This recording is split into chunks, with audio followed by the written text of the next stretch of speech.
Sir నమస్కారం. నమస్కారం. బాగున్నారా? బాగున్నాను. సిద్ధం దేనికి సిద్ధం? సిద్ధం అంటే అర్థమవుతుంది, యుద్ధానికి సిద్ధం అవ్వచ్చు, లేకపోతే ఒక ఎగ్జామ్ రాయడానికి సిద్ధం అవ్వచ్చు, దేనికైనా సిద్ధంగానే ఉన్నాం. అసలు ఈ సిద్ధమైన ఆలోచన దేనికి వచ్చింది, ఎక్కడ వచ్చింది అసలు ఇది? ఎవరికి వాళ్ళే ఒక సినిమా హీరో అని చెప్పుకోవడం, ఆ. మా బ్యాక్గ్రౌండ్ ఇది, ఆ. సినిమాలో కొట్టినట్లుగా మేము రెడీ, దేనికైనా రెడీ అంటున్నారు. ఆ, మేము దేనికైనా సిద్ధమని చెప్పాం. కొట్లాడికైనా సరే, సినిమా యాక్టర్లు తీసుకొచ్చి కొట్టినా, లేకపోతే ఇంకొకరిని కేంద్రంలో కేసులు పెట్టి భయపెట్టినా, దేనికైనా మేము సిద్ధంగానే ఉన్నాం. సిద్ధం వల్ల ఆంధ్రప్రదేశ్ జనానికి ఏం తెలియజేసినట్టు? సిద్ధం అంటే ఒక వాళ్ళకి మనం ఎప్పుడు సిద్ధంగా ఉన్నాం. మనం చేసిన పని ఏదైతే ఉందో, నేను కాదు, ఒక జగన్మోహన్ రెడ్డి కాదు, ఒక ఎమ్మెల్సీ కాదు, సిద్ధంగా ఉన్నాను. సిద్ధంగా అంటే ప్రజలు సిద్ధంగా ఉన్నారు. వాళ్ళు చెప్తున్నారు సిద్ధం అంటే మేము సిద్ధం అంటున్నారు, కానీ మేము నాయకులు సిద్ధం సిద్ధం అంటే వాళ్ళు చెప్పరండి. వాళ్ళ యుద్ధానికి సైనికుల్లా మేము సిద్ధంగా ఉన్నామని వాళ్ళు చెప్తున్నారు.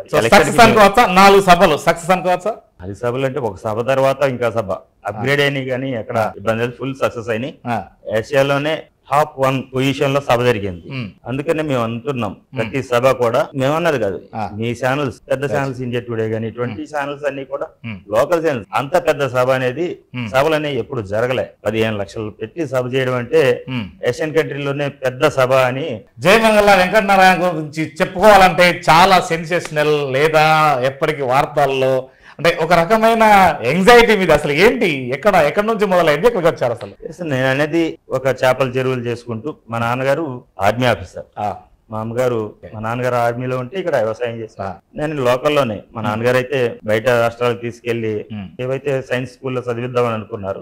మా అమ్మగారికి దూరంగా ఒకే ఒక్క కొడుకుని, దూరంగా ఉండడం ఎందుకు, ఎంత చేసినా ఎంత చదివినా నా దగ్గర ఉండరు కదా, మన గ్రామంలో ఒకే ఒక కుటుంబం ఉందని చెప్పి ఇక్కడే చదివించారు. మా అమ్మగారు పెంచుకున్నారు. దానికి తగ్గట్లుగా నేను ఇక్కడ ఉన్న వాళ్ళ పరిస్థితులు, వాళ్ళ పరిస్థితిని చూసి కొల్లేరు కొట్టిన తర్వాత ఫస్ట్ ఏదో జెడ్పీటీసీ అంటే నేను అనుకున్నాను ఏదో ప్రజలకి మండల స్థాయిలో, అప్పటికి చెరువులు కొట్టేయలేదు. చెరువులు, చేపల చెరువులు కొల్లేరు ఆపరేషన్ కింద డెమోన్స్ట్రేషన్ చేయలే. 2006లో జరిగింది. అంతకుముందు 2001 నుంచి 2006 వరకు నేను జెడ్పీటీసీగా ఉన్నాను. ఏదో మండల స్థాయిలో ఏదన్నా చేసుకోవచ్చు. నాకు ఈ దగ్గర మా డివి మేనా ఠాగూర్ గారు, ధనేకుల ఠాగూర్ గారు, నేను పార్ట్నర్షిప్ చేశాం. క్షత్రియాస్ లో రంగరాజు, చేకూరు రంగరాజు గారు మేము పార్ట్నర్షిప్ చేసాం. Well settled. కానీ ఇది ఓన్లీ సేవ కోసమే కొద్దిగా అని పరిమితమని వాళ్ళందరూ చెప్పకబట్టే నువ్వైతే కొంచెం ఇదిగా ఉంటావు, డబ్బు ఉంది, ప్రజలకి ఏదైనా చేయగలవు అంటే అప్పుడు స్వచ్ఛంద సంస్థ ద్వారా నేను కాలు ఇరిగినప్పుడు, ఈ ఆరోగ్యశ్రీ లేవు, కాలు ఇరిగినా, చెయ్యి ఇరిగినా, ఎవరైనా డెలివరీ కార్డులు ఏమన్నా అయినా, ఎంత ఆపదైనా సరే నాతో 5,000 10,000 ఇచ్చి వాళ్ళకి వేస్తూ, జెడ్పీటీసీగా కూడా ఏమైనా లేని నిధులు తీసుకొచ్చి నా మండలమే కాదు పక్క మండలాల్లో కూడా బడుగు బలహీన వర్గాలకి చేశాను. జిల్లా పరిషత్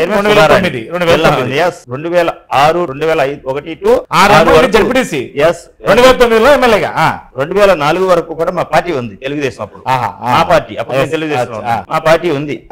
అప్పుడు మాకు మనకి ఇది వచ్చేటప్పటికి తిరువూరు రామదాస్ గారి భార్య నల్లగట్ల సుధారాణి గారు చైర్మన్. అందులో ఏమవుతుందంటే మా లో క్లాసే కదా, మేము వాళ్ళు ఒకే సామాజిక వర్గం, అంతే బడుగు బలహీన వర్గాలకు సంబంధించింది కాబట్టి ఇది అక్క అంటే ఆవిడ కూడా ఈ కొల్లేరు బాధితులు చాలా మంది తక్కువ ఉంటారు ఇక్కడ, పేద గ్రామం ఉన్న ఉద్దేశంతో నా మండలానికి నాకు ఎక్కువ నిధులు ఇచ్చేదా. ఆవిడ సహకారాన్ని కూడా మర్చిపోలేను. ఆ విధంగా పేరు తెచ్చుకున్నాను.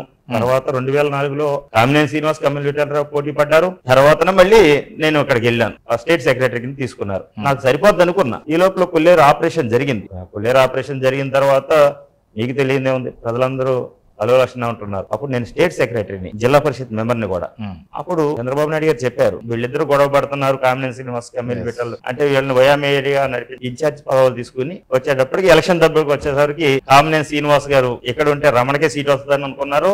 ఏమనుకున్నారు, బాగా చేస్తున్నాను, నా దగ్గర డబ్బు ఉంది కాబట్టి ప్రజలకు ఏదైతే అందుబాటులో. వీళ్ళిద్దరు ఎలక్షన్ తర్వాత ఆయన ఉండారు, కామినేని శ్రీనివాస్ ఉండేవారు కాదు, కమ్యూనిటీ విఠల్ ఉండేవారు కాదు. ఇక్కడ ఎవరు బాబు తెలుగుదేశం తరపున అంటే దిక్కు నేనుగా ఉండేవాడిని. ఎందుకంటే 2004 తర్వాత రాజశేఖర రెడ్డి గారి పరిపాలన చాలా గట్టిగా ఉండేది. ఆ పరిపాలనలో కూడా నేను స్టేట్ సెక్రటరీ, జెడ్పీటీసీగా ఆయన తరఫున కూడా చేశాను. అందుకని ఆయన కష్ట నష్టాలు, ఆయన చేసిన పనులు కూడా నా మనసులో ఉన్నాయి రాజశేఖర రెడ్డి గారు. అందుకని 2009లో కొల్లేరు ఆపరేషన్ జరిగిన తర్వాత కొల్లేరు ప్రజలందరూ ఒకటి అనుకున్నారు, ఇది మెయిన్ ఇంపార్టెంట్ మనం అనుకునేది. చెప్పండి, నాకు ఎమ్మెల్యే అవుదామని ఇంకోటి కాదు, అసలు ఆలోచన లేదు. నాకు అసలు ఆలోచనే లేదు, నాకు ఆలోచన లేదు. జెడ్పీటీసీ అయిన తర్వాత 3 పిల్లలు ఉంటే, అందుకనే జెడ్పీటీసీగా ఉండగానే 3వ సంతానం వచ్చింది నాకు, మగ పిల్లవాడు. అందుకని నాకు నెక్స్ట్ రాజకీయాలకు ఆలోచన ఉంటే మూడో పిల్లవాడిని కన్నాను కదా, అందుకని రాజకీయాలకు ఆలోచన లేకుండా మూడో బిడ్డను కన్నాను. నేను అక్కడతో సరే అనుకున్నా, స్టేట్ సెక్రటరీతో సరే అని. కొల్లేరు ప్రజలందరూ కూడా దానికి దేనావస్థ చూశాను. చక్కగా బతికేవారు, నేను అక్కడ చెరువులు చేసేవాడిని, కళకళలాడుతూ ఉండేవారు, వాళ్ళ జీవన శైలి బాగుండేది. అంతకు ముందు గోసీలు పెట్టుకు బతికే వాళ్ళు కూడా ఈ చేపల చెరువులు జలగం వెంగళరావు గారి పుణ్యం అంట. ఈ చేపల చెరువులు రావడం మాకు సైద్ గంగరాజు గారు, జలగం వెంగళరావు గారి పుణ్యం అంట. చేపల చెరువులు రావడం వలన వాళ్ళకి వ్యక్తిగతమైన ఆదాయం పెరిగింది. ఆదాయం పెరిగి వాళ్ళు స్కూల్ కి చదివించుకునే పరిస్థితికి వచ్చారు. కానీ నేను అక్కడే బతికి ఆ పొజిషన్ చూసి కొల్లేరు కొట్టిన తర్వాత ఏంటి అని వివరలాడిపోతుంటే, నేను ఎంత సంపాదించినా నేను పెరుగుతాను, ఒక పెరుగుతాను. నా పిల్లలు రేపొద్దున్న పెద్దవాళ్ళ ఎంత కోటీశ్వర పిల్లలైనా నా జాతిలోనే ఇవ్వాలి. మరి అక్కడ అందరూ కూడా అడుక్కుంటే దేనావస్థలో ఉంటే అపర కోటీశ్వర బెంచ్ గారిలో వచ్చే వాళ్ళకి ఏమి పెళ్లి చేసుకుంటారు, వాళ్ళు నాతో సమానంగా ఎదగాలన్న ఆలోచనతో ఒక దీపం లాగా నేను వెలుగునిస్తాను అంటే, బాబు మన దీపం అంత పెద్దది కాదు, మన బడుగు బలహీన వర్గాల దీపం కొంతకాలానికి ఆరిపోతుంది అని చెప్పా. ఉన్నంత వరకు వెలుగునివ్వడానికి నేను సేవ చేస్తున్నాను అనుకున్నా. చట్టసభల్లో ఒక ఎమ్మెల్యే అభ్యర్థి ఉంటే ఈ రాజశేఖర రెడ్డి గారు డెమాన్స్ట్రేషన్ చేసి ఉండేవారు కాదు. ఆయనకి అన్ని తెలుసు, అవగాహన ఉంది. మీరు సహకరించండి, మీ తరపున నేను వెళ్తాను, మిగిలిన భూమి గాని మూడో కాంటూరు గాని ప్రయత్నం చేస్తాను, తెలంగాణ కృషి చేసినట్లుగా నేను కూడా కొల్లేరు తరపున ప్రయత్నం చేస్తానంటే ఇప్పుడు అనిపించిందండి నాకు, నా బిడ్డలు ఎంత కష్టంలో ఉన్నారు. వాళ్ళు ఇచ్చే 1000 రూపాయలు, వీళ్ళు ఇచ్చే 1000 రూపాయలు ఏమి చూడలే. నా బిడ్డ అసెంబ్లీకి వెళ్తున్నాడని నా కొల్లేరు లంకల్లో ఉన్న గ్రామాలు, వెస్ట్ కృష్ణాలో ఉన్న గ్రామాలు ఏ పార్టీ సీట్ ఇస్తే మా బిడ్డకి అని అంటే తెలుగుదేశం సీట్ ఇచ్చింది. ఏ పార్టీకి సీట్ ఇచ్చినా మా బిడ్డకి అనానమస్ గా చేస్తామన్నారు. తెలుగుదేశం పార్టీ సీట్ ఇచ్చింది. సీట్ ఇచ్చినప్పుడు మీకు తెలుసు, అటు మంది పంపుతారు, అటు డబ్బులు పంపుతారు, ఇటు డబ్బులు పంపుతారు. కానీ నా బిడ్డలు ఒకటే చెప్పుకున్నారు, ఒక రోజు కూలయ్యా పంపేది, నాకు మా బిడ్డ కోసం కూలి అవసరంలే, మీరు మంది పంపడానికి వీల్లేదు, మీరు డబ్బులు పంచడానికి వీల్లేదని ఆపోజిట్ పార్టీకి డబ్బులు పంచనివ్వలేదు. వీళ్ళు నా దగ్గర డబ్బు తీసుకోలేదు కాక వాళ్ళు ఒక రోజు కూలి విరాళంగా ఇచ్చారండి. ఎక్కడైనా ఇస్తారా? 16,000 ఓట్లు ఇనానమస్ గా వేస్తూ 16,000 మంది ఇనానమస్ గా ప్రతి గ్రామం నుంచి 10 లక్షలు 5 లక్షలు డొనేషన్లు ఇచ్చి 2009లో ఇదే కామినేని శ్రీనివాస్ గారు, ఇప్పుడు సీట్ వచ్చింది కదా, ఇదే కామినేని శ్రీనివాస్ గారు టీఆర్పీ తరఫున పోటీ చేశారు తెలుగుదేశం నుంచి. ఆయన మీద ఎర్నేని రాజారామచంద్ర అని మీకు తెలుసు, రాజబాబు గారు అంటారు. ఎర్నేని రాజబాబు గారు అంటే రాజశేఖర రెడ్డి గారికి మంచి శిష్యుడు, తెలుగుదేశంలో మంచి పేరుంది, తెలుగుదేశంలో కొంచెం అనగదొక్కబడ్డాడని చెప్పి ఆయన ఇండిపెండెంట్ గా వేశారు, గెలిచారు. ఆ విధంగా 3 సార్లు ఆయన గెలిచారు ఎమ్మెల్యే కింద. అటువంటి ఆయన ఇద్దరు సౌదరీస్, 2 పులిల మధ్యన ఒక లేడీ లాంటి ఏం చేయాలి? కానీ నా వెనకాల ప్రజలు ఉన్నారు, ఆ ప్రజలు కాపాడి గట్టెక్కిచ్చారండి. ఒక లేడీ పిల్లని 2 పిల్లల మధ్యన కాపాడి దానికి నేను వాళ్ళకి ఎన్ని జన్మలు ఎత్తినా రుణం తీర్చుకోలేను. అందుకనే ఆ రుణం తీర్చుకోవడానికి నాకు హోదా వచ్చింది కదా, హోదా కట్టబెట్టామని ఎర్రవేయకూడదండి. ఎప్పుడు వాళ్ళ తరపునే పోరాడుతూ వచ్చాను. అప్పుడు కొల్లేరు తరపున దురదృష్టం రాజశేఖర రెడ్డి గారు చెప్తే ఆయన ఒకటే మాట అన్నాడు, నాకు ఒక ఎమ్మెల్యే కూడా కొల్లేరులో ఇంత అన్యాయం జరుగుతుంది, కేవలం 5వ కాంటూరు లోపంతా కూడా వడ్డీ ఎస్సీ కమ్యూనిటీసే ఉన్నారా, పైనంతా కూడా ఉన్నత వర్గాల వాళ్ళు 5వ కాంటూరు కుదించుకుని వాళ్ళు బయటపడిపోయారా, అది నాకు తెలియదే అని చెప్పి నేను 3వ కాంటూరు చేస్తానని చెప్పాడు ఆయన. అరే కొల్లేరు బాగున్నావా అని అడిగాడు. కానీ మా కొల్లేరుకి ఇంకా దురదృష్టం వెంటాడుతుంది. ఇంకా ఆయన చేస్తానన్న వ్యక్తి మాట తప్పడు. అటువంటి వ్యక్తి భరోసా వచ్చిందా? రాజశేఖర రెడ్డి గారు తిట్టినా ఆయన ఖచ్చితంగా చేస్తాడని ఒక అభిప్రాయం ఉంది బాబు. ఎందుకంటే ఒక మందకృష్ణ మాదిగా గుండె చిల్లు పడిన ఒక పాపం తీసుకుని సెక్రటరియట్కి వెళ్తే ఆయన చెల్లించి నేను ఆరోగ్యశ్రీ పెడతానని ఆరోగ్య ప్రదాత రాజశేఖర రెడ్డి ఆయన చూసి నేను ఒక ఆదర్శమూర్తిగా అనుకుంటాను. రామారావు గారి గురించి అనుకున్నాను, కిలో 2 రూపాయల బియ్యం కూడుగుంట అని. ఆయన ఎంత మార్పు ఉందో ఈయనకి అంత మార్పు ఉంది. ఆయన అభిమానంగా పూజించేవాడిని. కొల్లేరు ఎందుకు కొట్టారంటే మనం ఒక వర్గం లేదు కాబట్టి కొట్టారని, అంతే. దాని మీద నేనేమన్నానంటే ఒకే ఒక మాట, అయ్యా ఇది పరిస్థితి అంటే ఆయన దురదృష్టం వెంటాడుతుందంటే చనిపోయాడు. అటువంటి వ్యక్తి చనిపోవడం మూలంగా నేను అంటే మీరు అతి తక్కువ కాలంలోనే ఎమ్మెల్యే కావడంతోనే మీరు వెళ్ళారు, 2-3 నెలల్లో చనిపోయాడు. చాలా బాధాకరం. సెప్టెంబర్ 3వ తారీఖున చనిపోయారు, 2వ తారీఖు. సో మళ్ళీ మిగతా వాళ్ళంతా యాక్టివ్ గా కాలేకపోయారు. ఇంకా ఎవరు మిగిలిన ఎమ్మెల్యేలకి ఏం పడుతుంది? లేదు, నేనే సీఎం గారు కిరణ్ కుమార్ రెడ్డి గారు అన్నారు, రోషయ్య గారిని వదలలేదండి. మీరు వదలలేదు? రోషయ్య గారు ఇది పరిస్థితి, నా బిడ్డలు ఉన్నారంటే పౌర సంపద ఎంపీ గారు మీరేం చేస్తున్నారు, అక్కడ సమస్య ఈ బిడ్డ తెలుగుదేశం కాదు కొల్లేరు సమస్య ఏంటంటే కాళ్ళు పట్టుకుంటే అప్పుడు మనకి ఎవరు కాళ్ళు పట్టుకున్నారు? రోషయ్య గారు కాళ్ళు చేతులు పట్టుకున్నా, కమిటీ పట్టుకోమన్నా నా బిడ్డల కోసం కాళ్ళు పట్టుకున్నాను. ఎప్పుడైనా నా బిడ్డల మీద చెప్తాను నేను, కాళ్ళు పట్టుకుని అయ్యా నా బిడ్డలు ఇది అంటే ఆయన చెల్లించి రాజశేఖర రెడ్డి గారు కూడా మాట ఇచ్చారు కదా అని చెప్పి అప్పుడు కేంద్ర మంత్రిని జయరాం రమేష్ గారిని పిలిపించారు. జయరాం రమేష్ పిలిస్తే ఆయన వచ్చారు. వచ్చినప్పుడు ఒకటే మాట, చాలా స్పష్టంగా చెప్పారు. కావూరు సాంబశివరావు గారు, ఒట్టి వసంత కుమార్ గారు. అక్కడ ఆయనకి పార్టీ విధానమే గుర్తొచ్చింది కానీ సమస్య గుర్తురాదు, ఎందుకు వచ్చాడు ఎమ్మెల్యే గాని. అరే ఇంతమంది 16,000 మంది తెలుగుదేశానికి ఓటేశారు కదా, నేను ఎలా కొల్లేరు ఇవ్వాలని అన్నాడు కేంద్ర మంత్రి. ఏమండి శకుల్ని పెంచుకున్నట్టు ఈ విషయం తెలియజేయడం కోసం నన్ను పెంచారండి, ముద్ద పెట్టి. పార్టీ కాదు అక్కడ, వ్యక్తిగతంగా వచ్చానండి. కొల్లేరు అన్ని పార్టీలు కలిపి ఒక శకుల్ని పెంచుకున్నారు, ఒక సమాజం తెలియజేయడం కోసం. అలాగే నన్ను పెంచారండి. ఆ సెకండ్ కాన్సెప్ట్ అంటే మాకు అర్థమవుతుంది. నా కాన్సెప్ట్ అది సమాజం మీద పోరాడడం కాదు, ప్రజల కోసం పోరాడడం కోసం పెంచారు. అందుకని ఆ రోజు వినాశనం చేశాడు సెకండ్ నుండి. ఆ విధంగా నేను కూడా సెకండ్ రూపంలో పెంచి నన్ను పంపారండి అంటే కాన్సెప్ట్ అర్థమయ్యింది.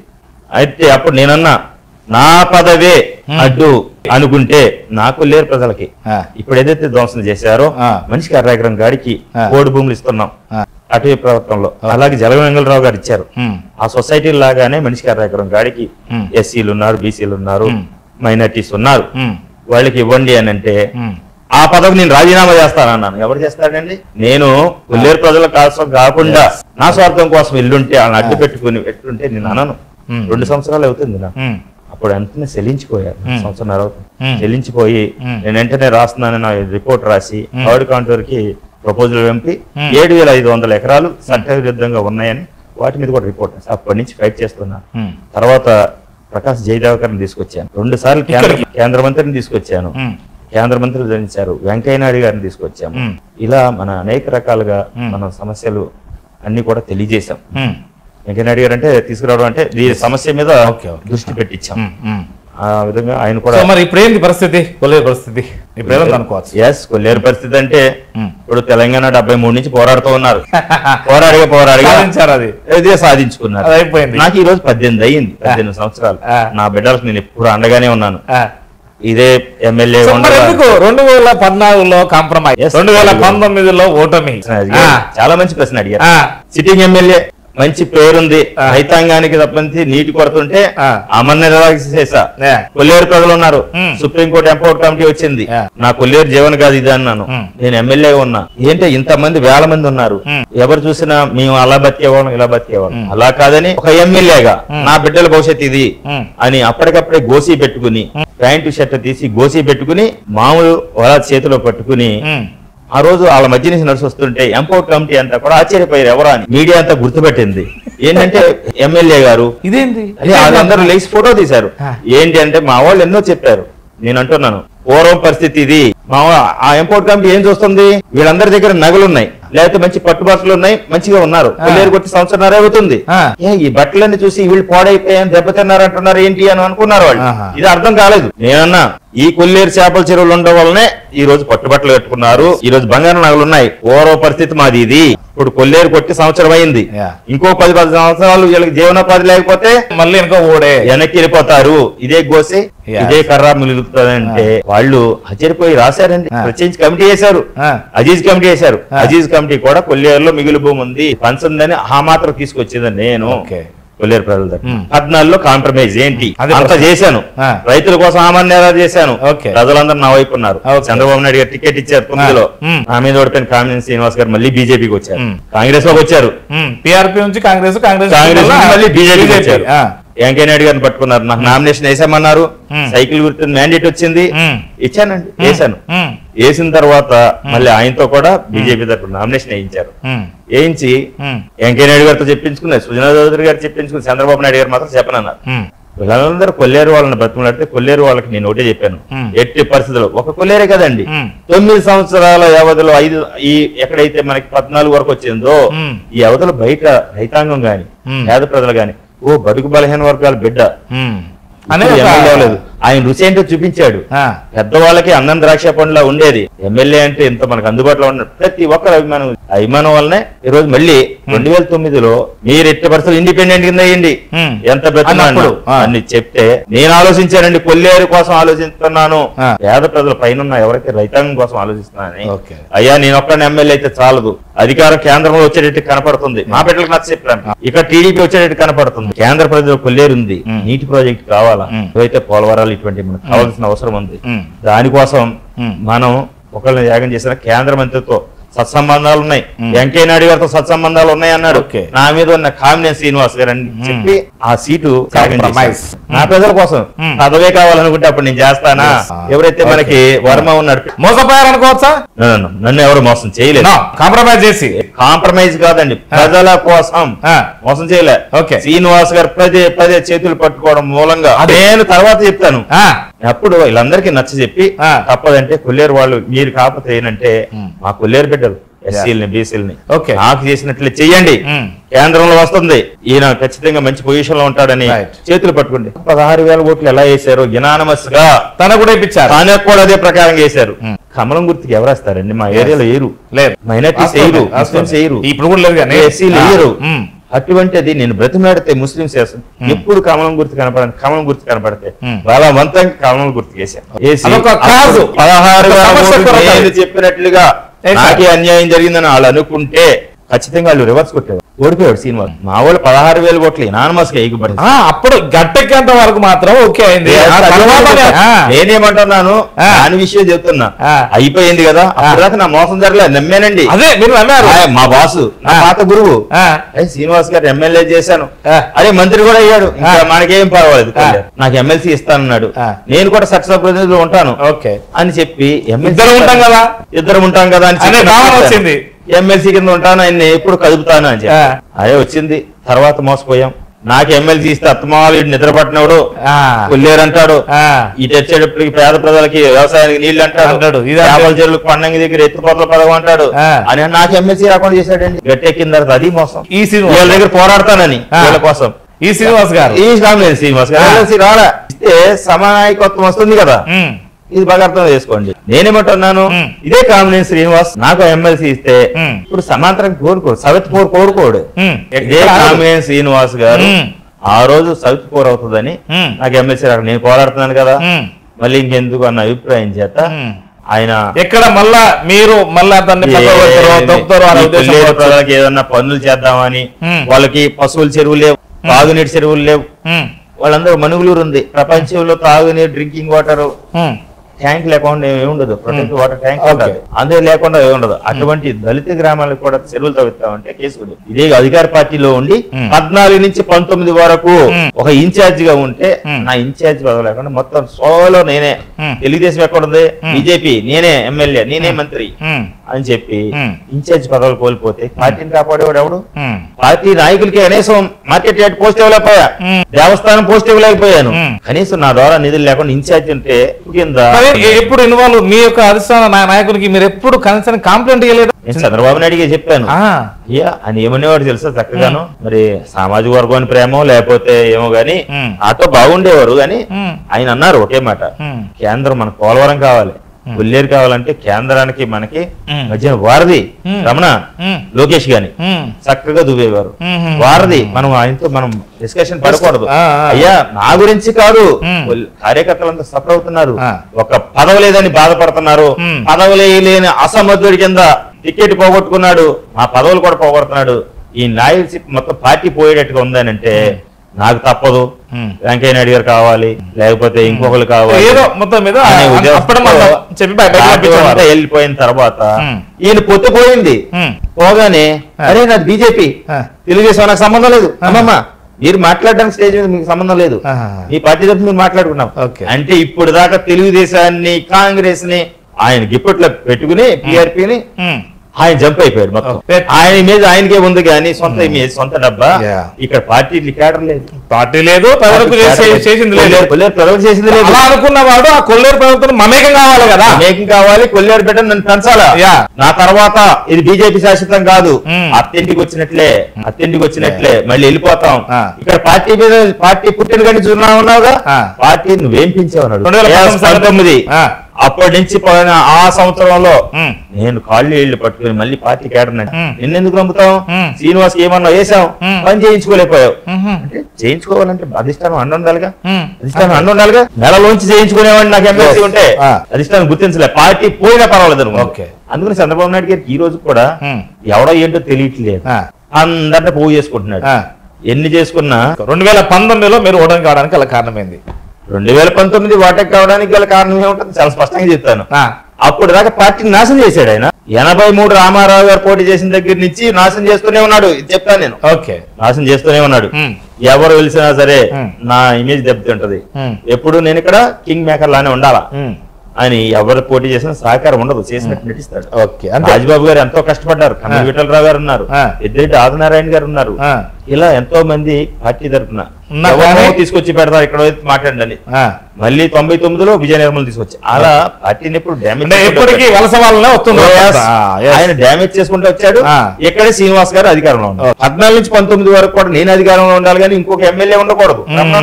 నేను మంత్రిని పోయి ఆడ ఎమ్మెల్యే కింద ఉంటాడు, ఎమ్మెల్సీ కింద ఉంటాడనే లేదు. అంటే ఆయన మీద ఎవ్వరు మొత్తం తెలుగుదేశాన్ని అప్పటి నుంచి ఇప్పటి వరకు నాశనం చేస్తే అన్ని నమ్మేటండి చంద్రబాబు నాయుడు. సో మళ్ళీ 19లో మళ్ళీ కష్టపడితే మళ్ళీ సీట్ నాకు ఇచ్చారు చంద్రబాబు నాయుడు. ఏం స్పష్టంగా కనపడుతుంది, సినిమా కనపడుతుంది. అయినా నిలబడి నువ్వు నేను మొత్తం చూసుకుంటాను, నువ్వు ఎంత పెట్టగలవు అంటే నేను 5,000 పెట్టుకుంటాను. ఆ విధంగా పెట్టి నిలబడితే ప్రజలందరూ మళ్ళీ ఇదే కొల్లేరు ప్రజలు పైన బడుగు బలహీన వర్గాలు డబ్బు రాలేదు, మన వాళ్ళు ఎలాగ డబ్బు తీసుకోవాలి. కేవలము డబ్బు పంచకపోవడం వల్లనే 2019లో వెంకటరమణ గారు ఓడిపోయారు. అదే చెప్తున్నాను. 19లో నాకు ఇవ్వాల్సింది కొల్లేరు లంక గ్రామాలకు ఇవ్వవసరం లేదు. అభిమానులు ఉన్నారు, అందిన అందకపోయినా లోకేష్ పెద్ద మెజార్టీతో ఓడిపోయాడు. మైనస్ మంగళగిరి దేవినేని ఉమా గారు నాకన్నా ఎక్కువ మైనస్ తో ఓడిపోయారు. చింతమని నాకు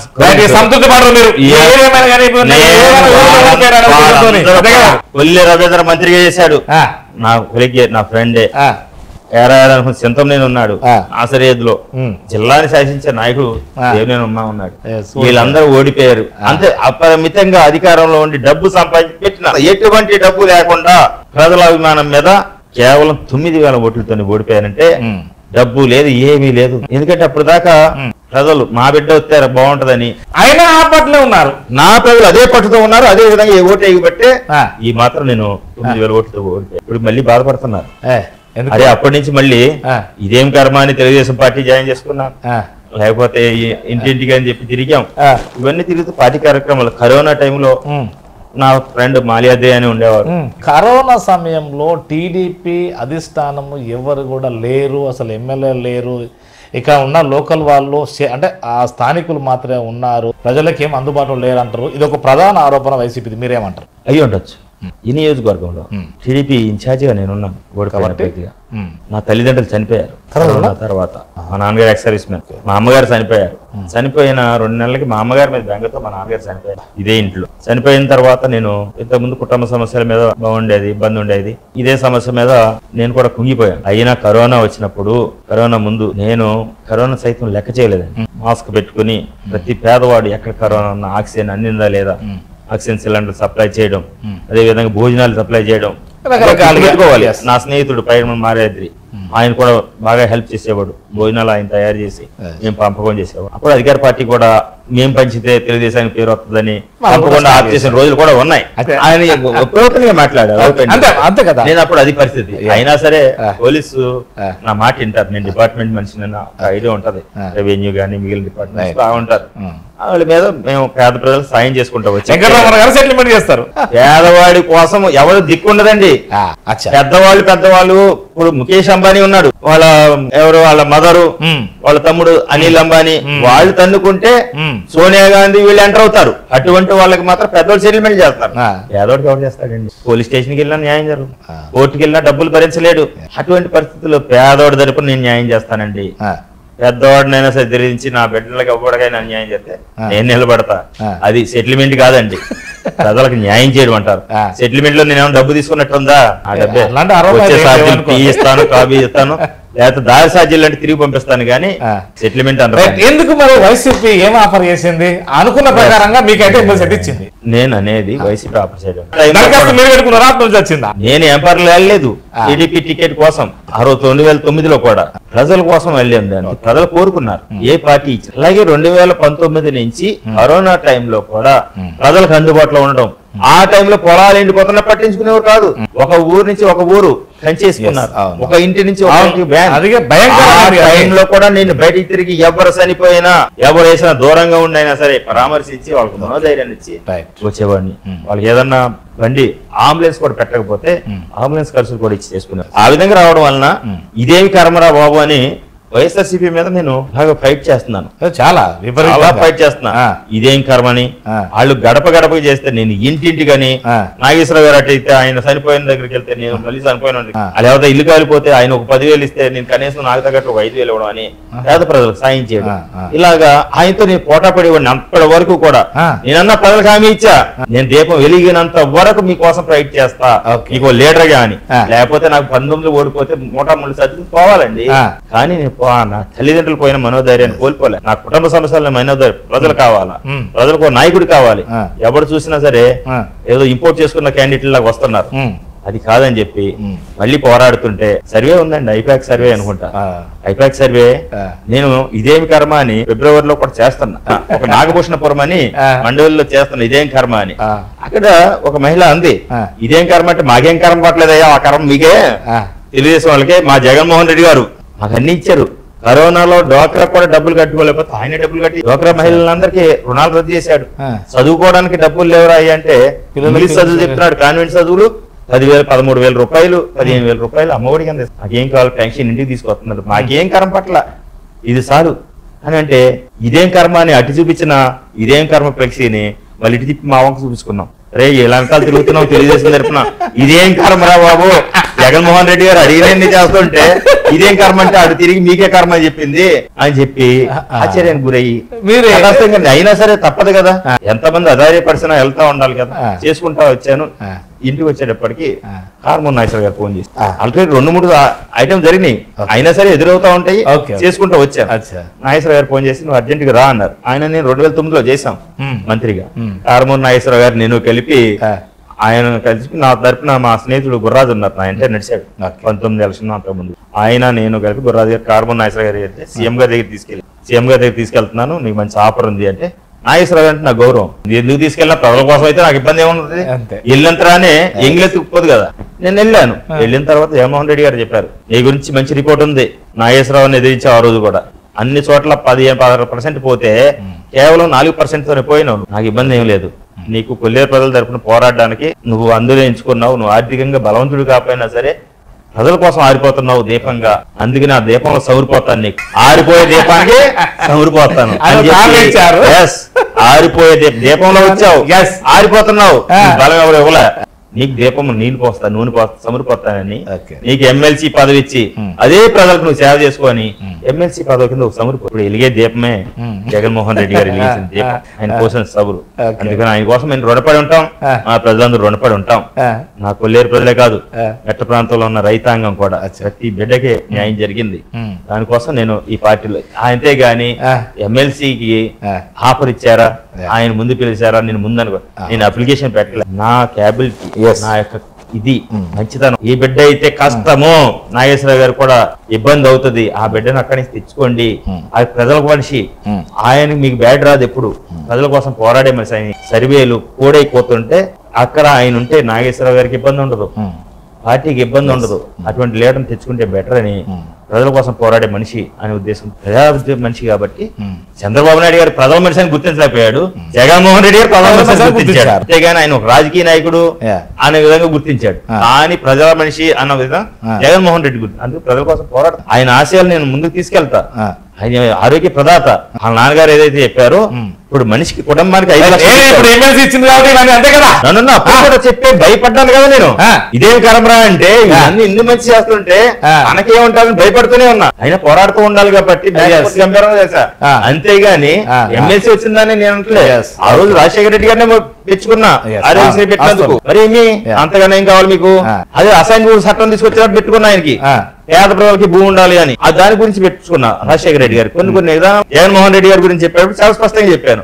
ఆరోగ్యశ్రీ సంబంధించి నాకు అమ్మఒడి ఇవ్వడం, ఇంకో ప్రతి పేదవాడికి ఇవ్వండి. మన కుటుంబంలో 25 లక్షల రూపాయలు క్యాన్సర్ వస్తుంది కూడా వస్తుంది, కేవలం 5 లక్షల రూపాయలు ఆరోగ్యశ్రీ ఉండేది, అంతకుముందు 2 లక్షలు. 5 లక్షలు ఎవరికైతే ఆరోగ్యం వస్తుందో 5 లక్షలు వాళ్ళకి వర్తించి, ఆడికి 30 లక్షల రోగం వచ్చినా సరే వర్తించేది కాదు. జగన్మోహన్ రెడ్డి గారు మీ కుటుంబంలో ఎవరికి 25 లక్షల రూపాయలు క్యాన్సర్ కానివ్వండి, బోన్ క్యాన్సర్ కానివ్వండి, కిడ్నీలు కాని ఏది పోయినా మీ కుటుంబంలో 25 లక్షల రూపాయలు ఉన్నట్లే అని ఈ రోజు చెప్పారు. మన భర్తలు వేస్తున్నారా, భర్త వేస్తున్నాడా, కొడుకులు వేస్తున్నారా? మనకు ఆరోగ్యం బాగోదు. పుట్టిన కాడి నుంచి చనిపోయే వరకు మీ పేరున, ప్రజలందరి పేరున 25 లక్షల రూపాయలు ఉంటే ఎకరం పొలం మీ పేరున ఉందయ్యా. ఇంకా అంతకన్నా ఏం కావాలి? నేను ప్రజల తరపున పోరాడడానికి, మా నాయకుడి తరపున పోరాడడానికి. అందుకోసం అందుకోసం పోరాడుతుంది. వీళ్ళు వస్తే ఏదో చేస్తారో ఏదో అంటారు కదా, ఎండమావులు పెట్టుకుని బిందించుకుని వెళ్ళింది ఆమె. ఇప్పుడు వెళ్ళే వాళ్ళందరూ కూడా ఎండమావులు పెట్టుకుని బిందించుకుని వెళ్తారు. నీళ్లు ఉండవు అక్కడ, వెళ్తూ ఉంటాయి, అవి దూరంగానే వెళ్తూ ఉంటాయి. కానీ ఆల్రెడీ నీళ్లు ఉన్నాయి, ఇక్కడ ఉన్న నీళ్లు తాగండి అయ్యా కాసుకుని.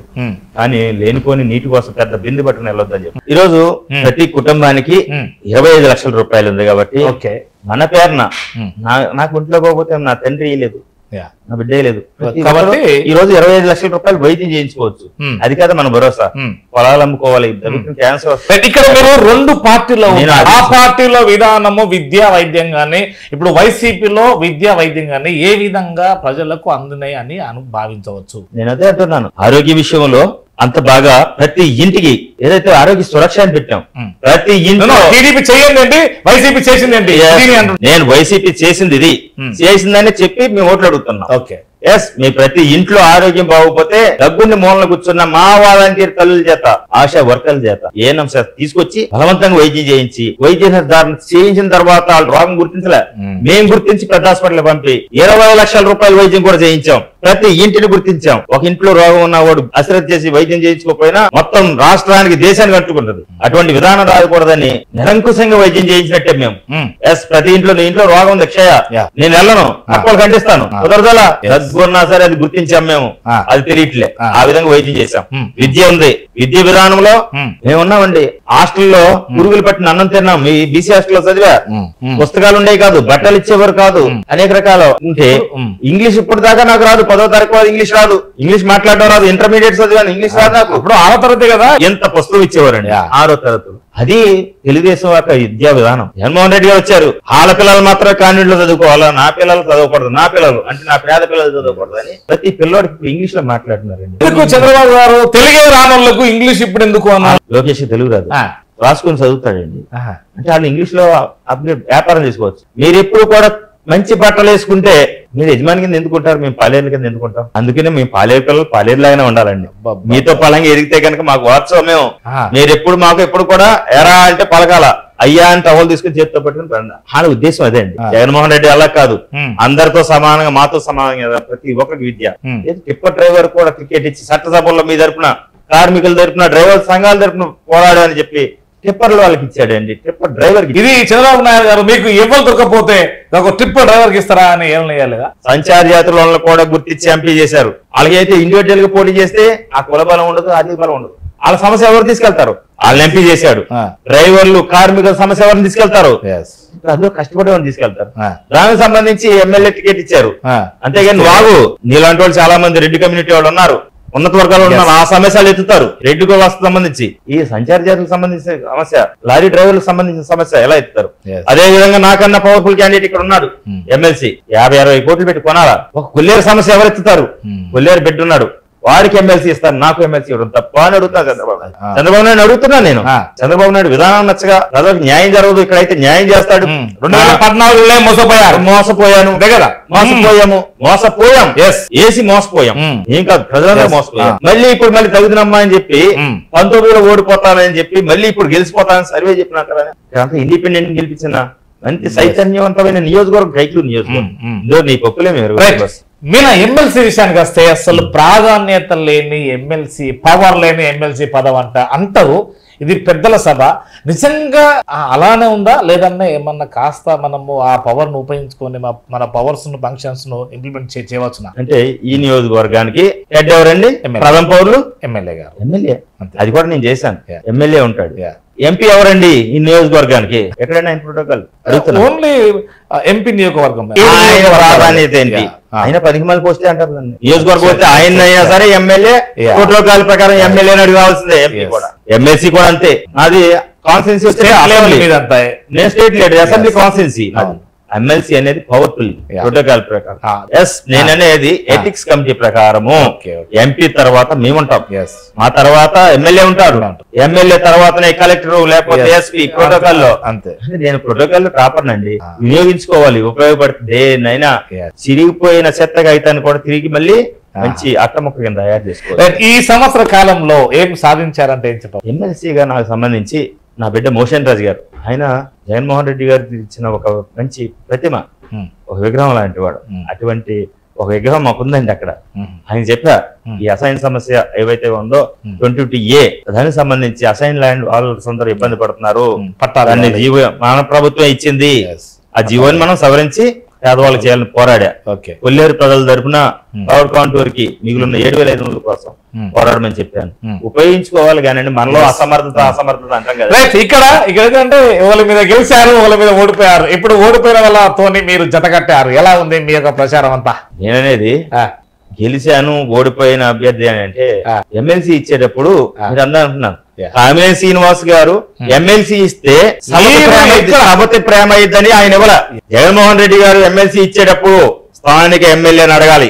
ఎస్ నీకు అవసరం ఉంది, నీకు జగన్మోహన్ రెడ్డి గారు చెప్పారు స్పష్టంగా, మన సీఎం గారు నాగేశ్వరరావు గారు ఎమ్మెల్యే గారు అన్నగారు రమణ వస్తున్నాను నీకేమైనా ఇబ్బంది అని. అటువంటి ప్రేమ ఉంటాడండి, మేకవుతాడేమో అది అనాలి. ఆయన అటువంటి కామినేని శ్రీనివాస్ లాంటి కూరత్వం లేదు కాబట్టి, మంచి మనిషి కాబట్టి ఆయన వస్తే ఇంకా బలం పెరిగిద్ది, ఇద్దరం పోరాడొచ్చని. ఆయన నా తమ్ముడు వస్తే నాకు ఇంకా బలం పెరిగిద్ది. అన్నా నువ్వు మంచి వరం ఇచ్చావన్న, నాకు నేను ఒక్కడిని పోరాడలేకపోతున్నా సమస్యల మీద, నా తమ్ముడు ఉంటే కొంత భాగం ఆయన చూసుకుంటాడు, రానివ్వండి అని ఆహ్వానించిన అతను ఆయన కూడా సెల్యూట్ చేస్తున్నా. సో మరి ఎట్లా ఇప్పుడు మీ కలయిక, మీ ముందు మీ కంపేర్ చేసుకుంటే మా కొల్లేరుకి ఏం చేశారని కొల్లేరు బిడ్డలు అడుగుతున్నారు. నీకైతే ఓటేస్తాం, ఇది బాగా ఇంపార్టెంట్ పాయింట్. మా బిడ్డలు అంటున్నారు, ఇక్కడ నా బిడ్డలు అంటున్నారు, ప్రాంతంలో ఎవరైతే ఉన్నారో యాదవ్ కమ్యూనిటీ, గౌడస్, సామాజిక వర్గాలు, వీళ్ళందరూ అగ్నికుల క్షత్రియులు మా వాళ్ళందరూ నీకైతే ఓటేస్తాం, మా బిడ్డ అంటే ఏంటో తెలుసు. నాగేశ్వర గారు, అయ్యా కొల్లేరు ప్రజలందరూ కూడా నాకు ఓటేశారు, నేను చెప్తే కామినేని శ్రీనివాస్ గారు ఓటేశారు, ఇప్పుడు కూడా వేస్తే ఆయన మోసం చేశాడు మనల్ని. అది మళ్ళీ అదే విధంగా 19లో దోల నాగేశ్వరరావు గీయకుండా నాగేశారు. ఇప్పుడు నాగేశ్వరరావు గారు చేయలేదని అంటున్నారు. ఆయన అడగడానికి మనకు హక్కు లేదు కొల్లేరు ప్రజలకి, నువ్వు కొల్లేరుకి ఏం చేసావని. ఆయనకు ఒక్క ఓటు కూడా వేయలేదు, మనం నాకేశారు, నేను భాగ్యుణ్ణి. కామినేని శ్రీనివాస్ గారిని అడగడానికి హక్కు ఉంది, అప్పుడు ఏం చేసావని. ఆయన ఇప్పుడు వస్తున్నాడు కామినేని శ్రీనివాస్, ఆయన వస్తున్నాడు ఇప్పుడు 19లో 2024లో మళ్ళీ ఎమ్మెల్యే కింద వస్తున్నాడు, బీజేపీ తరపున వస్తున్నాడు. నిలదీసే టైం వచ్చింది మీకు. నాగేశ్వర గారిని నిలదీసే హక్కు మనకు లేదు. నాగేశ్వర గారికి ఒకసారి చేయలేదు కాబట్టి నాగేశ్వర గారికి చేయండి. జగన్మోహన్ రెడ్డి గారికి ఒక్కసారి కూడా మనం చేయలేదు, జగన్మోహన్ రెడ్డి గారికి చేసి చూడండి.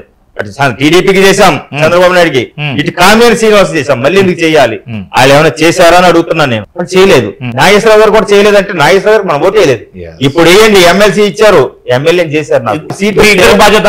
ఎమ్మెల్యే సీట్ వస్తే వేస్తానంటున్నారు కదా, ఇది అర్థం చేసుకోవట్లే మా వాళ్ళు. MLA seat వస్తాయంటారా? ఎమ్మెల్యే కింద నన్ను చట్టసభలో కూర్చోబెట్టాడు, ఎమ్మెల్సీ ఇచ్చి ఎమ్మెల్యే వేసినట్లే. ఇప్పుడు నాకు ఓటు వేసేది నాగేశ్వర గారి గురించి కాదు, నాగేశ్వర గారికి వేస్తే అది నాగేశ్వర ఓటు. ఇప్పుడు మంత్రి కోసం వేయండి. కామినేని శ్రీనివాస్ కావాలా, నేను కావాలా? ఇక్కడ రెండే పార్టీలు, కామినేనికి నాకు ఫైట్. ఇక్కడ నాగేశ్వరరావు కామినేని కాదు, కామినేనికి నాకు ఫైట్. నా అనుసరులు ఎవరైతే ఉన్నారో వెంకటరమణ కోసం ఓటేయండి, నేను పోరాడతాను మీ తరపున, నేనుంటాను. ఇందులో ఎవరుంటారో ఎవరు లేదో కాదు, నీకు భయం ఉంటది.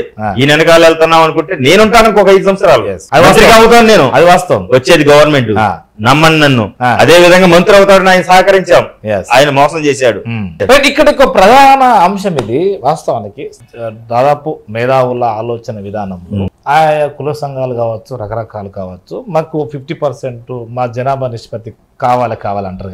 టీడీపీలో ఆ నిష్పత్తి తగ్గింది, వైసీపీలో ఆ నిష్పత్తి పెరిగింది, బీసీలకు ప్రాధాన్యత అంటున్నారు.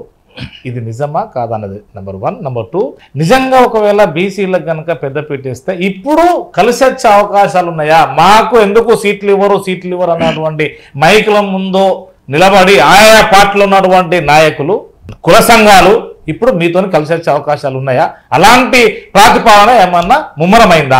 నాకు తెలిసి ఉండగా ఇప్పుడు మా ప్రజలు కూడా, నా బిడ్డగా నేను ప్రజల్లోకి వెళ్ళాను అనుకోండి, యాదవులు గానీ, గౌడస్ గానీ, ఎవరైనా కార్పెంటర్స్, రకరకాల వృత్తిలో ఉన్న బీసీ, బడుగు బలహీన వర్గాలు, ఎస్సీలు గానీ, నేను వెళ్తే మామూలుగా మా బిడ్డ మంచోడు అని అనుకుంటారు కానీ మంచోడని అంత గౌరవం పెద్ద వెంపర్లాడి వచ్చేయరండి, వెంపర్లాడి రారండి. అదే ఇంకొకరు ఆ నియోజకవర్గంలో 5-6 వేలు ఉన్న దొరగారు, చౌదరి గారు, రెడ్డి గారు, నాయుడు గారు వస్తే మాత్రం అయ్యో రెడ్డి గారు వచ్చారు, అయ్యో చౌదరి గారు వచ్చారు, కూర్చేయండి, దండ వేయండి, సాల్వ్ అయినా.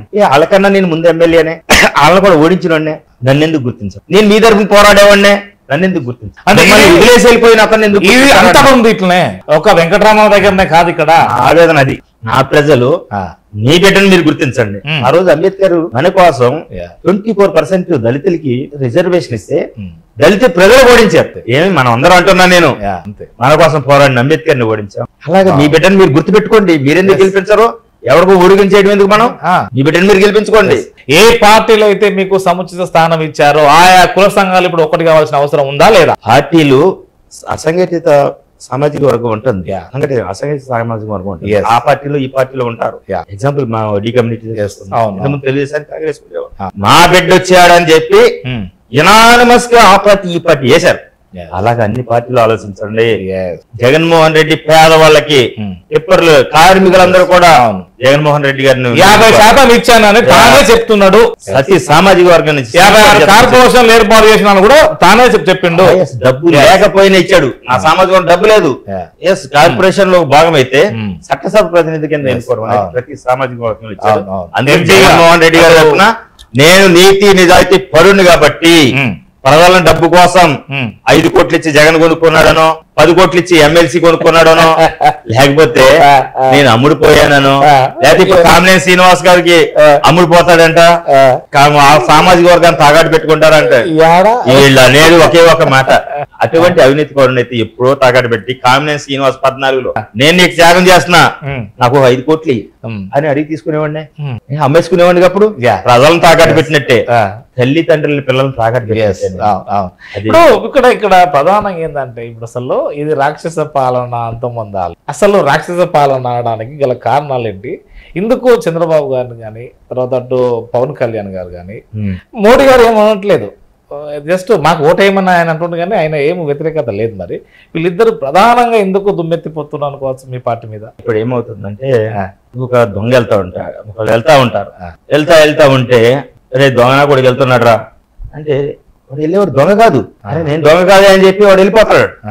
ఈదులో కూర్చున్న 10 మంది దొంగనా కొడుకు వెళ్తున్నాడు అంటే వాడు వెళ్ళిపోతున్నాడు. దొంగ అరే నన్ను కాదులే, ఎవడో దొంగనా కొడుకు అంటే వెళ్ళిపోతున్నాడు. నిజంగా ఇదంటే ఇంకో దొంగోడు వెళ్తున్నాడు నిజంగానే. అరే దొంగనా కొడుకు వెళ్తున్నాడు అంటే వాడు దొంగోడే ఒప్పుకోడండి. మీ అమ్మ దొంగ, మీ బాబు దొంగ, నువ్వు దొంగ అని చెప్పి అదికి తిరిగి ఎదురు గొడవ పెట్టుకుంటాడు. అంటే ఆ బుధాలు తడుముకున్నట్లుగా. ఇప్పుడు ఏముందండి, మేము ప్రతిపక్షాలు ఎన్ని తిట్టినా మేము అటువంటి పనులు చేయలేదు కాబట్టి సామరస్యంగా సిద్ధం సభ మేమంతా సిద్ధమనో ఆ సభ ద్వారా మేము వెళ్తున్నాం. గానీ ఈడవలో ఈదులో కుక్కలు మురిగినంతరాన్ని నేను వెనక్కి తిరిగి చూడవలసిన లేదే, మా బాస్ వెనక్కి మా జగన్మోహన్ రెడ్డి గారు వెనక్కి చూడవలసిన లేదే. ఎందుకంటే మమ్మల్ని కాదనేది, మేము అన్ని చేసాం, ఏమి చేయలేదు అనడానికి లేదు. అన్ని చేసాం కాబట్టి మమ్మల్ని కాదు, మేము ప్రజల్లోకి వెళ్తున్నాం. ప్రజలకు న్యాయం చేస్తే నన్ను ఆదరించండి, మళ్ళీ మీకు సేవ చేస్తానన్నాడు. అందుకనే ఆ సామెతకి దీనికి ఒక్కడవుతుంది. ఎన్ని ఒరిగినా సరే మేము కాదు కాబట్టి మేము ప్రజల్లోకి వెళ్తాం. ఈ దొంగడు అంటే నువ్వు దొంగ, మీ బాబు దొంగ అని అదుపు తిరిగే మనస్తత్వం మాకు కాదు. మేము కాదు దొంగలం. సిట్టింగ్ లను మార్చడము, కొత్త వాళ్ళకి అవకాశం ఇవ్వడం ఏంటి ఇక్కడ అసలు? వాస్తవానికి ఇట్లాంటి ఏమన్నా చట్టం రావాలన్నా ఎప్పటికీ ఏదో రిజిస్ట్రేషన్ అయినట్టుగా అది సిట్టింగ్ గురించి మాట్లాడారు. సిట్టింగ్ ఉన్న ఎమ్మెల్యేకి ఇవ్వాలని లేదే, అదే అంటున్నా. అట్లాంటి ఏమన్నా చట్టం రావాలన్నా పార్టీ ఫిరాయింపులకి చట్టం అన్నారు. పార్టీ ఫిరాయింపుల చట్టంతో పాటు నేనేమంటే 1 దప్ప 2 దప్పల కన్నా ఎక్కువ కాకుండా ఈ కొత్త రావద్దా? అక్కడ యువనాయకత్వం రావద్దా? బీజేపీ 70 సంవత్సరాలకు ఏదో పెట్టింది, 70-75 పెట్టారు. ఏదో ఇప్పుడు 40 వాళ్ళు పెట్టారు, 2020 అన్నారు. మరి కేంద్ర ప్రభుత్వంలో 75 అనుకున్నాము. కేంద్రంలో పెట్టినప్పుడు ఆశయాలు తొంగగా బీజేపీ కామినేని శ్రీనివాస్ కి 77, మరి కామినేని శ్రీనివాస్ కి టికెట్ ఎందుకు ఇచ్చారండి? అది ఏమి లేదు, పార్టీ ఫిరాయింపు. ఇప్పుడు మనం ఏమవుతుందంటే మనకి అభిమానం ఉండాలి, నీతి ఉండాలి, నిజాయితీ ఉండాలి. కానీ నేను ఇదే పార్టీలో ఇప్పుడు ఎమ్మెల్యే కింద ఉంటే నేను జగన్మోహన్ రెడ్డి గారి దగ్గరికి వెళ్ళిపోతే నన్ను అనొచ్చు. 2009లో ఎమ్మెల్యే గెలిచి రాజశేఖర రెడ్డి ఆపరేషన్ ఆకర్షణ పెట్టాడు ఆయన. గుర్తుందా మీకు? అప్పుడు 6 కోట్ల రూపాయలు జయమంగళ ఆపరేషన్ వచ్చింది, ఓడై కూసింది. అప్పుడే పోయేవాడిగా. అది అందుకనే పార్టీ ఫిరాయింపులు కొంతమందికి ఉంటాయి. రాజధాని లేని రాష్ట్రంగా జగన్మోహన్ రెడ్డి గారు చేసిందంటే మీరు ఏం చెప్తారు? నేను అదే చెప్పాను, హైదరాబాద్ లో బిల్డింగ్లు ఉన్నాయి, అక్కడే ఉండొచ్చు కదా 10 సంవత్సరాలు అనే అభిప్రాయము అప్పుడు ఉండే. వైఎస్ఆర్సీపీ మొత్తం అంతా అడిగేది, అక్కడే ఉండొచ్చు కదా, అనవసరం ఖర్చు. ఆయన ఏమన్నాడు నిన్ననేది అదే చెప్తున్నాను. ఆ మాట మా జగన్మోహన్ రెడ్డి గారు నాకు ఆపోజిషన్ లో ఉన్నప్పుడు ఆ మాట అన్నాడు. ఏం మాట్లాడాడు ఆయన? అన్ని బిల్డింగ్లు వస్తున్నారు 10 సంవత్సరాల దాకా ఉన్నాయి కదా, ఇక్కడ రాజధాని ఎందుకు, ఉన్నప్పుడు పెద్ద రాజధాని కావాలని కోరాడు, ఇక్కడ రాజధాని ఎందుకు అని అడిగాడు ఆయన. అడిగితే పరిపాలనా సౌలభ్యం కోసం ఆంధ్రప్రదేశ్ ఇడిపోయిన తర్వాత ప్రతి దానికి సెక్రటరియట్ కోసం హైదరాబాద్ వెళ్ళాలా, ఒక కోర్టు కోసం హైదరాబాద్ వెళ్ళాలా అనే ఉద్యోగం కట్టారు. హైదరాబాద్ వెళ్ళాలని తాత్కాలికంగా అంటే అప్పుడున్న ఆర్థిక వనరులు బట్టి కట్టానని చెప్పాడు, ఆయనే చెప్తున్నాడు. కానీ తాత్కాలికంగానే ఆర్థిక వనరులు బట్టి నేను అనేది కోర్టు అనేది ఉంది, తాత్కాలికం అని చెప్తున్నా. నువ్వు తాత్కాలికం అన్నావు, జగన్మోహన్ రెడ్డి గారు చెప్పినప్పుడు అక్కడ దాకా ఎందుకు ఈగో ప్రాబ్లం అని. కానీ ఇక్కడ మేము తర్వాత తెలుసుకున్నది ఏంటంటే హైదరాబాద్ ఏర్పాటు చేసినప్పుడు హైటెక్ సిటీ కట్టినప్పుడు చంద్రబాబు నాయుడు గారికి ఇక్కడ హైటెక్ సిటీ వస్తుందని తెలుసు. ఇన్సైడ్ ట్రేడింగ్ అంటారు కదా, ఇన్సైడ్ ట్రేడింగ్ నేను ఇప్పుడు ఆగిపోతున్నా. హైదరాబాద్ లో పలానప్పుడు పలానా పోతుందని చెప్పి జైపేరి మురళీమోహన్ గారు అంత ఆస్తి ఎక్కడదండి, ఇక్కడ హైటెక్ సిటీ వస్తుంది అభివృద్ధి చెందుతుందని వాళ్ళ సామాజిక వర్గం ద్వారా కొనిపెట్టారు. ఇప్పుడు ఇక్కడ ఇప్పుడు వచ్చేటప్పటికి రాజధాని నూజివీడు వస్తుందా, కర్నూలు వస్తుందా, మంగళగిరి వస్తుందా, లేకపోతే ఇంకెక్కడన్నా ఎంతలో దొంగలన్నీ ఊర్లు పనిచేసుకున్నారు. రాబో కాలంలో మిగతా ప్రాంతాలకు కూడా ఇది ప్రాంతీయ విభేదాలు రావద్దనే ఉద్దేశం అనుకోవచ్చు ఇక్కడ ఏమన్నా మరి? ఎస్, నేనేమంటున్నాను అంటే ప్రాంతీయ విభేదాలు, ఆయన పరిపాలనా రాజధాని అనేది ఇక్కడ ఉంటుంది, అడ్మినిస్ట్రేషన్ న్యాయ రాజధాని అనేది కర్నూలులో ఉంటుంది, లేకపోతే ఇండస్ట్రియల్ రాజధాని అని అక్కడ ఉంటుంది. అంటే మీరు 3 భాగాలు సపోర్ట్ చేస్తున్నారా? ఎస్, నేనేమంటున్నానంటే రాజధాని అంటాం కానీ అమరావతి అనేది మాత్రం మన హెడ్ క్వార్టరే ఉంటుంది. చైనాలో ఉంది, చైనాలో కూడా ఇలాగే ఉంటుంది, ఇండస్ట్రియల్ ఏరియా ఉంటుంది, న్యాయ వ్యవస్థ ఉంటుంది. ఇది దూరం అవుతుంది కదా, అది దూరం అవుతుంది కదా అని అంటే హైదరాబాద్ ఇంతకన్నా ఎక్కువ దూరం. యువగలం పాదయాత్ర ఏమన్నా కొద్దిగా సక్సెస్ కాదా?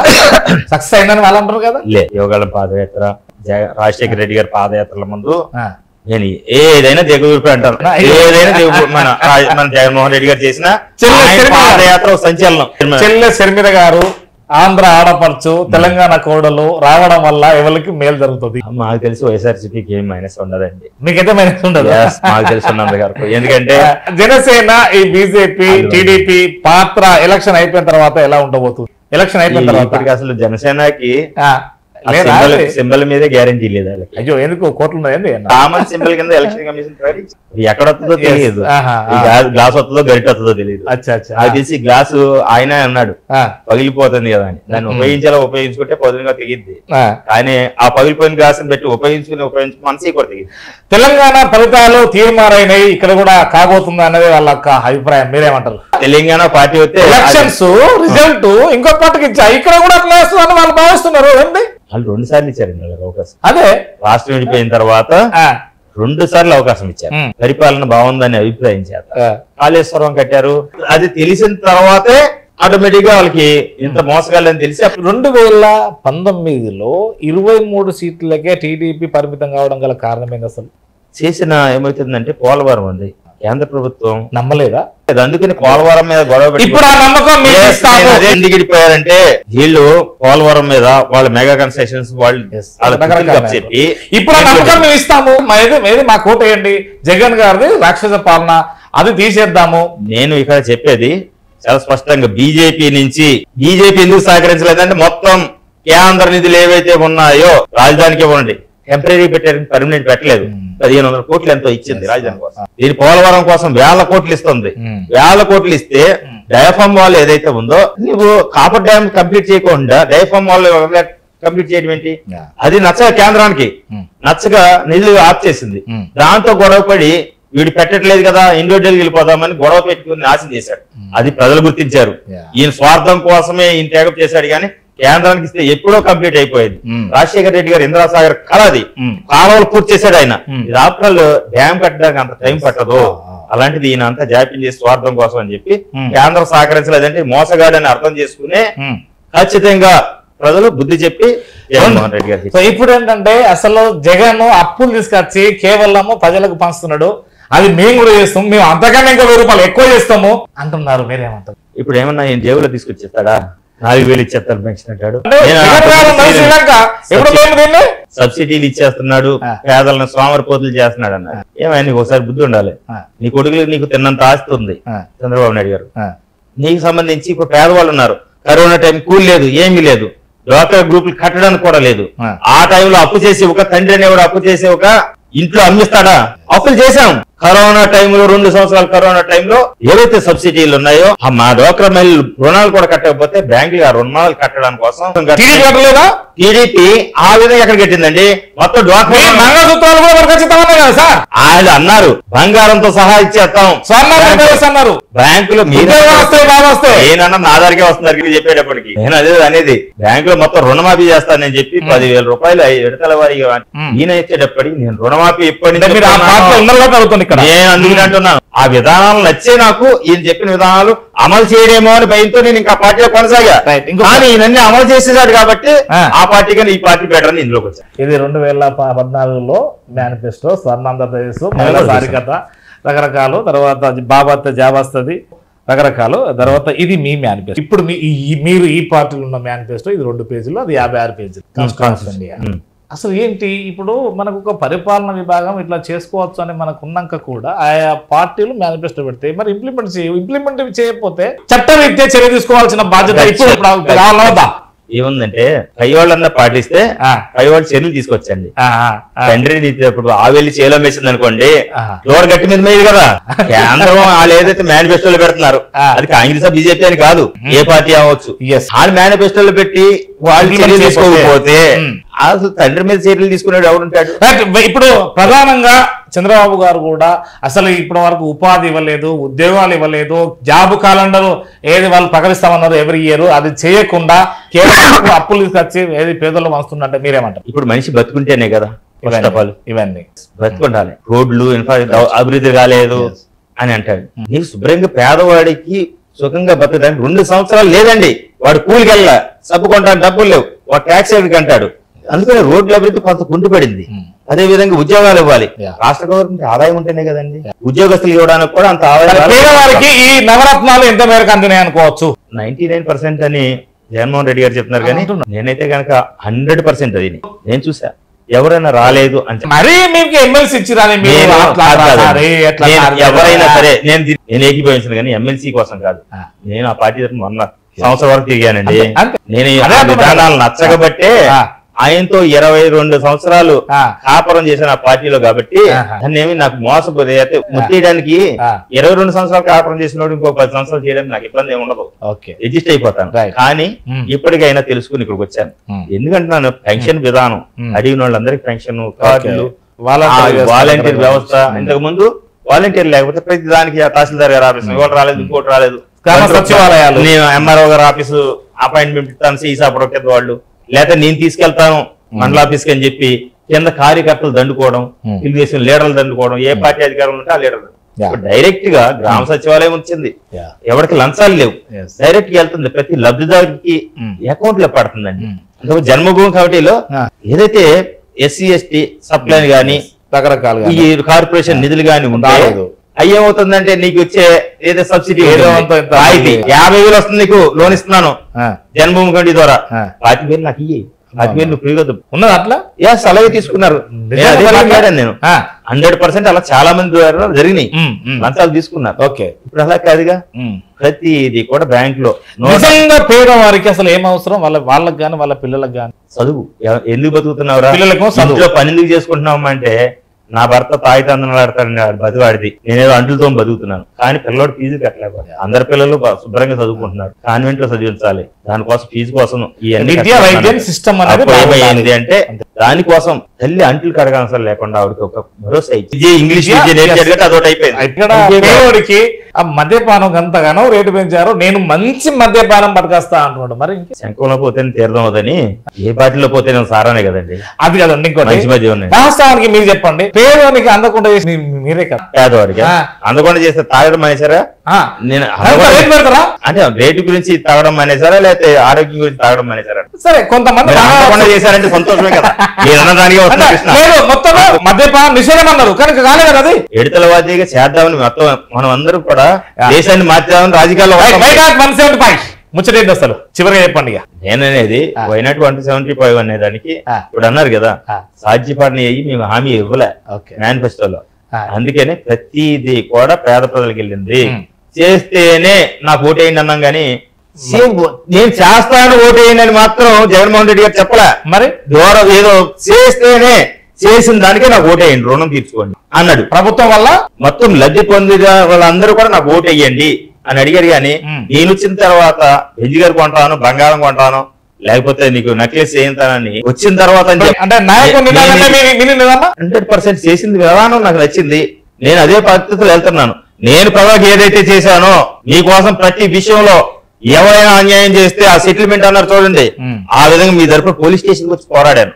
లేకపోతే మీ తరపున కుటుంబాలు ఉన్నత వర్గాల్లో అన్యాయం తాళ్ళ కోసం పోరాడాను, కొల్లేరు కోసం పోరాడా, వ్యవసాయ రైతాంగం కోసం పోరాడాను, చేపల చెరువులకి విద్యుత్ కోసం, ట్రాన్స్ఫార్మర్ కోసం పోరాడాను, కరెంటు కోసం గుండె చేయించుకున్నాను సబ్ స్టేషన్ లో. నా వ్యక్తిగతమైన పోరాటం అది. ప్రాణాలకు సైతం లెక్క చేయకుండా ఆమరణ నిరాహారం చేసేసాను. ఇందులో లాభం కోసం చేయలే, ఏ పార్టీలో ఉన్నా నా వ్యక్తిగత నిదానం కోసం. నీకు అందుబాటులో ఉంటే ఇప్పుడు నాకు ఓటేయండి, నా వైసీపీకి ఓటేయండి, నా ద్వారా నేను మళ్ళీ మంత్రి అవుతా, ఖచ్చితంగా మీ ప్రజల సేవ చేస్తా. ఎమ్మెల్యేని చేశాడు జగన్మోహన్ రెడ్డి గారు, నేను మంత్రి కోసం పోరాడుతున్నా, ప్రజల సేవ చేయడం కోసం పోరాడు. సో నాగేశ్వర గారితో జత ముఖ్యంగా నాగేశ్వర కొరకు మీరేం చేయబోతున్నారు? మన ఎంపీ పార్లమెంట్ సీట్ ఉంది, ఎప్పుడు లేని చరిత్రలో. నేను ఒకటే చెప్పాను, మార్చారు కదా కాన్సెప్ట్ విషయంలో ఈ సీట్ బాగుంటుంది అని చెప్తే ఐపాక్కి ఖచ్చితంగా యాదవ్ సామాజిక వర్గం అయితే బాగుంటుంది. ఏపీ రెడ్డి పిఆర్పీలు వచ్చినప్పుడు సామాజిక వర్గం అంతా ఇనానిమస్ గా ఉంటుంది సార్ అని చెప్తే, అప్పుడు మళ్ళీ యాదవ్ సామాజిక వర్గం ఇవ్వడానికి జగన్మోహన్ రెడ్డి గారు ఆలోచించి నాగేశ్వర గారికి ఇద్దాం అనుకుంటే నేను చెప్పా. తర్వాత నాగేశ్వర గారు మీరు ఉండండి అంటే, లేదంటే వాళ్ళ అబ్బాయిని తీసుకొచ్చి పెట్టారు జగన్మోహన్ రెడ్డి గారు, సునీల్ కుమార్ యాదవ్. మంచి కుర్రాడు, 33 సంవత్సరాలు, నా స్నేహితుడు కొడుకు, నా బిడ్డలు అంటాడు. ఆయన తరపున పూర్తిగా పోరాడతాను. నన్ను దూరం నాగేశ్వర గారి తరపున కార్మూర్ సార్ నుంచి తరపున వాళ్ళని గెలిపించి జగన్మోహన్ రెడ్డి గారికి గిఫ్ట్ ఇవ్వాలి, దానికి సహకరించమని. ఎలా మాట్లాడతారు మీ అధిష్టాన నాయకుడు ఏదైతే చెప్తున్నా మీరు అదే చెప్తారా? ఖచ్చితంగా అధిష్టానం ఏది చెప్తే చెప్పడం కాదుగా, అధిష్టానం ఏదైతే చెప్పిందో నేనే చెప్తున్నాను. అధిష్టానం ఏం చెప్పింది, అందరికి న్యాయం చేశాం, కొల్లేరు ప్రజలకు కూడా సంక్షేమ పథకాలు ఇచ్చాం, మీరు వెయ్యండి. కొల్లేరు తీసుకొచ్చారు, సమస్యలు ఉన్నాయి కదా. కొల్లేరు ఆయన ఉన్నాడు ఇప్పుడు శ్రీనివాస్ గారు, 3వ కాంటూరు కుదిస్తాను. మంత్రిగా ఉండి ఎమ్మెల్యేగా ఆ ప్రజల మంత్రి అయ్యి, నా అభిమానంతో నా ద్వారా నువ్వు మంత్రి అయ్యి అప్పుడు తీసుకురాలేంది, ఇంకా బుద్ధిగా మాట్లాడేది పేకడమో ఏదో అంటారు, అంత మాట్లాడాను నేను. అప్పుడు తీసుకురాంది ఇప్పుడు ఏమి తీసుకొస్తారు ఆ తెలుగుదేశం నిదానం, బీజేపీ నిదానం, పవన్ కళ్యాణ్ నిదానం అంటే ఇప్పుడు చేస్తా అప్పుడు చేయలేకపోయాను, అప్పుడేం పీకారని అంటున్నారు. అందుకే జగన్మోహన్ రెడ్డి గారు చేశాడు కాబట్టి ఓట్లు అడుగుతున్నారు. ఖచ్చితంగా నువ్వు చేయలేనివాడివి, చేస్తాను అప్పుడు నీకు అధికారం ఇచ్చాం. చివరిగా మీ యొక్క ఓటర్స్ కి మీరేం చెప్పాల్సుకున్నారు? నా ఓటర్స్ కి నేను చెప్తున్నాను, నన్ను నమ్మండి.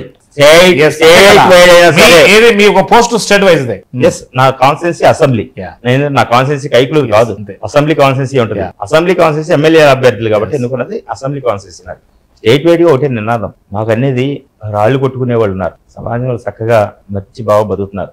రాజశేఖర రెడ్డి గారిని సొసైటీలు ఏర్పాటు చేసి మనకి వడ్డేరా కమ్యూనిటీ కూడా మాకు రిలేటెడ్, వడ్డేరా అనేది ఒకే సామాజిక వర్గానికి సంబంధం. వాళ్ళందరూ కూడా మంచి కోరికలు పెట్టుకుని వాళ్ళు ఇండివిజువల్ డెవలప్ అయ్యారు. ప్రతి మనిషి ఇంట్లో భర్త ఉన్నా లేకపోయినా భర్త మీద ఆధారపడకుండా పిల్లల్ని చదివించుకుంటుంది భార్య. దానికి గల కారణం లక్షాధికారి అవసరం లేదు, అప్పు లేకుండా ఉంటే చాలు భార్య. అప్పు అంతా కూడా లేకుండా చేశాడు జగన్మోహన్ రెడ్డి గారు, అప్పు లేకుండా చేశాడు, చదువుకు అప్పు చేయాల్సిన అవసరం లేకుండా చేశాడు, ఆగి పని చేయవసరం లేకుండా స్కూల్ ఫీజు కడుతున్నాడు, ఇదేం పవర్ డబ్బా సబ్బులు కూడా కొనిస్తున్నాడు అమ్మఒడి ద్వారా. ఇదేం కర్మ అని మీరు బాధపడతారు, ఎందుకంటే రిజల్ట్ తర్వాత. ఇప్పుడు దాకా 14 నుంచి 19 దాకా కొన్ని రాష్ట్రం వేరు, ఉమ్మడి రాష్ట్రంలో. ఇప్పుడు రాష్ట్రం వచ్చి అనుభవించినట్టు నీ చేతిలో పెట్టి ఏ జెండా గుర్తు ఆంధ్రప్రదేశ్ లో